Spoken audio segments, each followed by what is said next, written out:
toto ma možno neudrží. Dobre, ja mám jednu veľmi príjemnú službu teraz spraviť. Niečo romantickejšie, prosím. Mám tu spraviť takú vec. Keďže nám prišlo na mail, teda pánovi generálovi prišlo na mail niekoľko veľmi pekných správ o tom, ako mu ľudia držia palce v okolí a možno nie sú to priamo Ružomberčania, tak ja si dovolím prečítať zo pár, ktoré nám prišli a pokiaľ by ste mali aj vy, tak samozrejme opäť opakujem, príďte sem, povedzte mu to osobne a keď to celé skončí, tak potom sa nájdete určite aj medzi sebou. Ale idem čítať. Nakoľko ťa poznám osobne, som hlboko presvedčený, že ti to poslanie ti bude svedčiť a splní sa ti tak aj tvoje, aj moje želanie ako rodného Ružomberčana, ktorý aj po 40 rokoch mimo rodiska stále sledujem, ako sa ti darí. Želám všetko dobré a veľa síl a dobrých ľudí okolo teba. Ja osobne ďakujem za tvoju pomoc, keď som potreboval. Ešte raz všetko dobré, veľa síl a optimizmu želá František Grof s rodinou.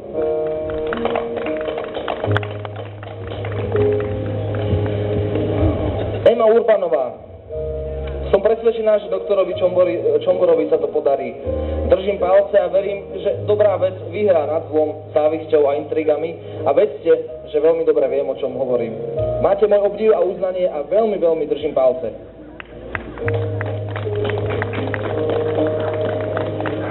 Eva Cudráková.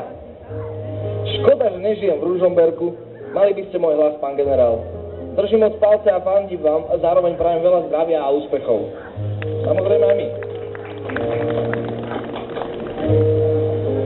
Monika a Marek Herbstovi. Ľudia, tento človek je človek s veľkým srdcom. Bol, je a aj bude krvou vojenskej nemocnice, ktorá zachránila mnohé životy. Dal prácu, istoty mnohým ľuďom, dvere má otvorené pre každého a prijal aj obyčajnú absolventku klopajúcu na dvere, ktorá sa uchádzala o zamestnanie. Nezaslúži si ani jedno hanlivé slovo. Jeho výsledky hovoria za všetko. V mnohých srdciach ostal ako náš generál. Predovšetkým človek s veľkým Č. Veľmi pekne. Ale už keď sme tu takto rozprávali o tom, ako sú vám ľudia vďační, dávam na to aj mikrofón, poďte ku mne. Vy ako človek sa venujete charite. Ako charizmatický človek sa venujete charite. Čože na mne uvidíte? Ja už som neatraktívny ako pešák, ja som len na robotu, uvedomte si to, hej. Len na robotu, už ostatné veci ma tak nebavia, len tvrdá práca ma ešte baví, to mi zostalo. A rád si zajem dobré jedlá, hej, ale robota a dobré jedlo, to sú moje priority teraz, takže čo na mne uvidíte? Ale aj tak vám ďakujem, že ma chcete vidieť. Vráťme sa naspäť k tej charite. Vy, ako človek, sa venujete charite a aj dnes tu máme niečo veľmi špeciálne, že je tak? Isté, že som sa napomáhal veľa ľuďom, ako aj mne sa odznačilo veľa ľudí, alebo pomohlo mi na mojej životnej ceste veľa ľudí. Veď o tom je život človeka, že ľudia si majú vzájomne pomáhať a je to nekončiaca sa cesta, nekončiaca reťaz udalostí a asi každého z nás, kto sme tu, to postretáva od detstva až do staroby, pretože to je ľudský osud, že musíme si pomáhať a ja som to vždycky robil rád a mnohokrát som mal dobrý pocit, keď som mohol niekomu pomôcť, tak aj dneska využívam túto možnosť, ktorá sa mi naskytla pri tomto mítingu a chcel by som aspoň symbolicky pomôcť detskému centru Paničné. Reprezentuje ho tu pani Jarka Nemčíková, prosím ju, aby prišla tu ku mne na pódium.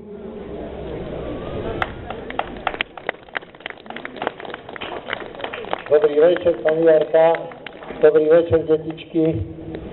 Dievčatko, dobrý večer, si krásna blondínka, máš budúcnosť, ale musíš sa aj učiť. Není všetko krása. Musíš sa aj učiť a musíš byť veľmi dôvtipná.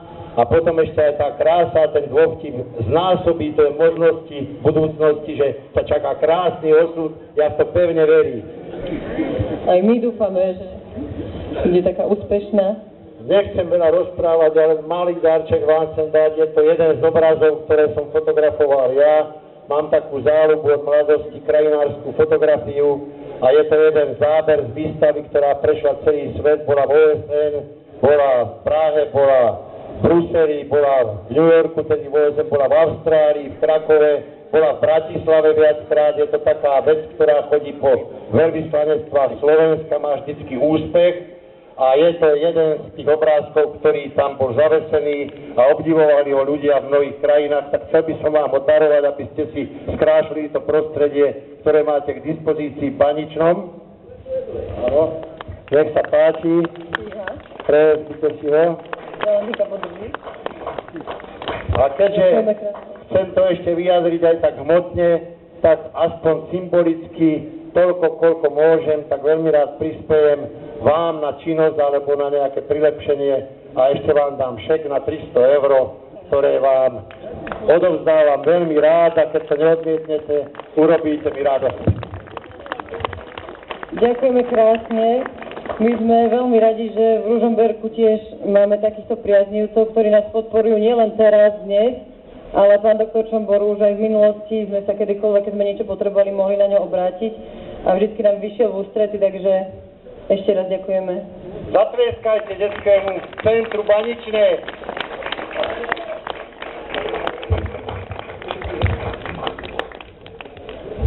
Tak, toto bol naozaj krásny čin. Ďakujem pekne. Nech sa obrázok krásne vidím a u vás nech aj peniažky pomôžu, ako sa len dá. A my sa teraz ešte my sa naspäť ešte teraz vrátime do hudby a opäť nám zahrá jednu piesň Barborka Hazuchová a Marek Masaryk. A už po nej sa nám už bude náš program blížiť pomaly k záveru, ale už sa začneme vyjadrovať ku konkrétnym programom, ku konkrétnym bodom, ktoré čakajú pána generála a pána doktora na jeho ceste ako primátora mesta Ružomberok. Barborka, nech sa páči.